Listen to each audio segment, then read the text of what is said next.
Alright, so here we have 3 example problems, and we're going to see how to do them in StatCrunch. So in this first example, we have a high school guidance counselor wanting to know if 9th graders have more free time than the 12th graders. So she's got 2 samples. She's got 25 9th graders and 23 12th graders. And each student was asked to tell how much free time he or she had in a typical week. And so we've got the mean and standard deviation for both groups listed. And we're going to use alpha equals 0.05 to determine whether 9th graders have more free time than 12th graders. So first of all, let's note that this is a problem where we're comparing 2 means. And it's not paired. We have 2 independent samples. Therefore, this is going to be an independent samples t-test. So, let's label what our 2 groups are. Let's make the 9th graders group 1 and the 12th graders group 2.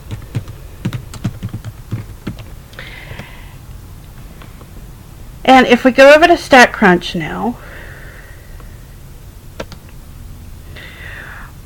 we're going to stat t-stats to sample.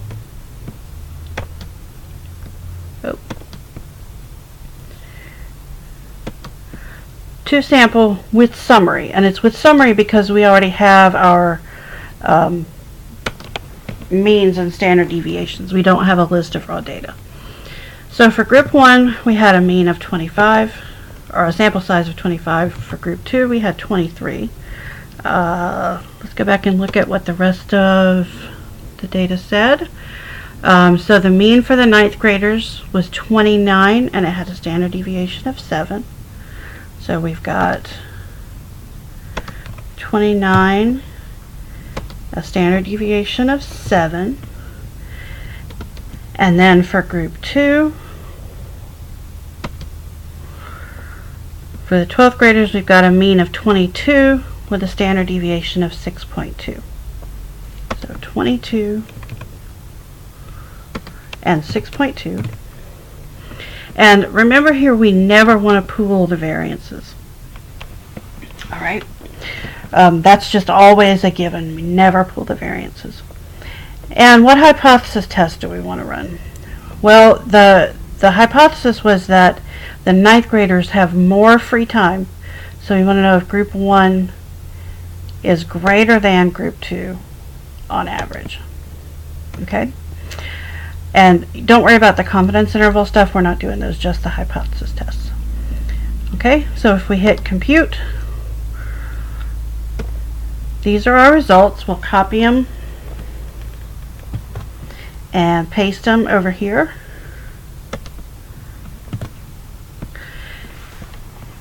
And so that already lists our hypotheses for us. We are going to reject H0 if p-value is less than alpha.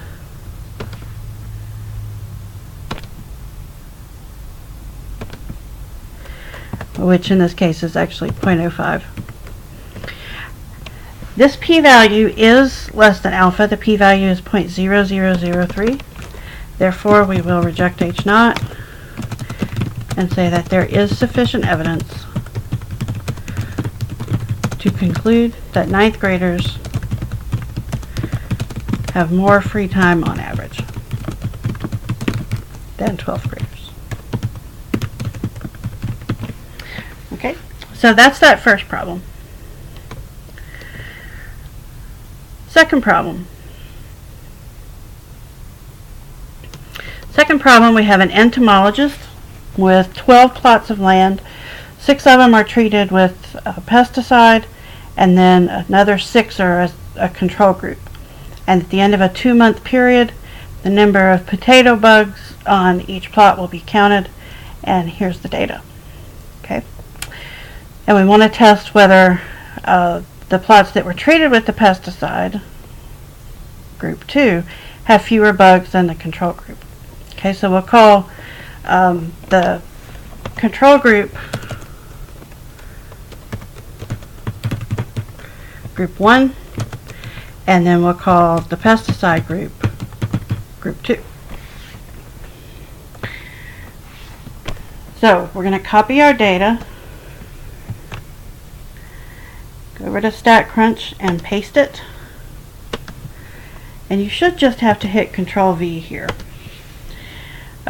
Be sure also don't paste the column headings there, because that'll screw it up if you paste the control and the pesticide words up at the top. So we're going back to T statistics, to sample. This time we have data. So for group 1, we're going to call that the first column, and group 2 is the second column. As always, we take off the pooled variances, and we want to know whether the pesticide group, the second group, had fewer potato bugs than the first group. So we want to know if group 1 then is greater than group 2, which is the same as saying that group 2 is less than group 1. So we want this to be greater than. We'll hit compute. There's our results. We'll copy them and paste them.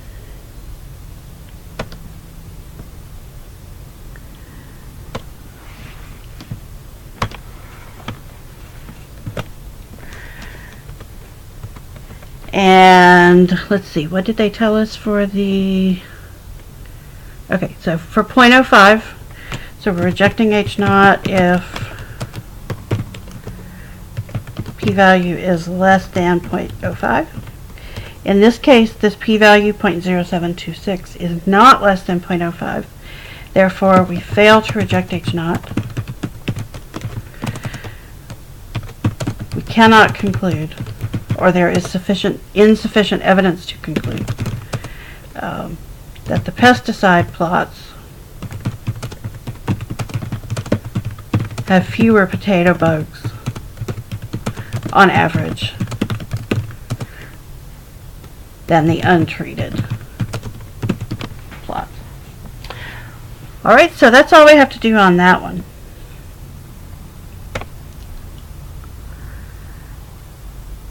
Third problem. A company sent 6 of its salespeople to attend a course on how to be successful in sales. And so we have the 1-week sales of these different salespeople before and after they attended the course. And so what we want to know is, does the mean weekly sales for all salespeople increase as a result of attending this course? Okay. So first of all, let's notice that this is a paired example because we have the same salesperson before and after. So we've got, George before he went to the course, and then George after, Louise before and after, etc. You can probably tell I've been watching the Jeffersons and Sanford and Son. That's where these names came from. All right. Now I know that these columns seem a little off, but they have to look like that in order to get them to paste correctly. Now here again, make sure you don't copy the column headings, salesperson before and after, because it's not going to look right.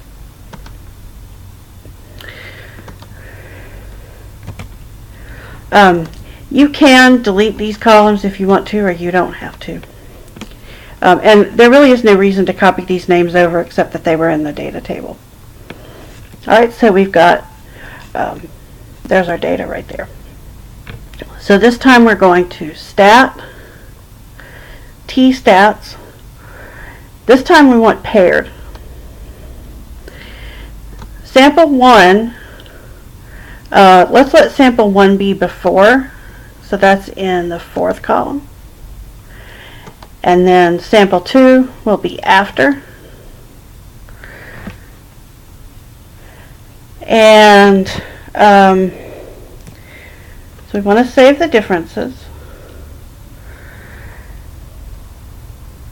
Here when we do our hypothesis test, variable 1 is going to be sample 1 minus sample 2. So, so if you wanted to keep it positive, then we should switch these and do variable 5 minus variable 4, because we're hypothesizing that after the course the sales went up. So after minus before should give us a positive number if indeed it helped. We hit compute. There's our results. And by the way, it does keep the differences here. So it added a column just so you can see them if you want to. So we'll paste our answers there.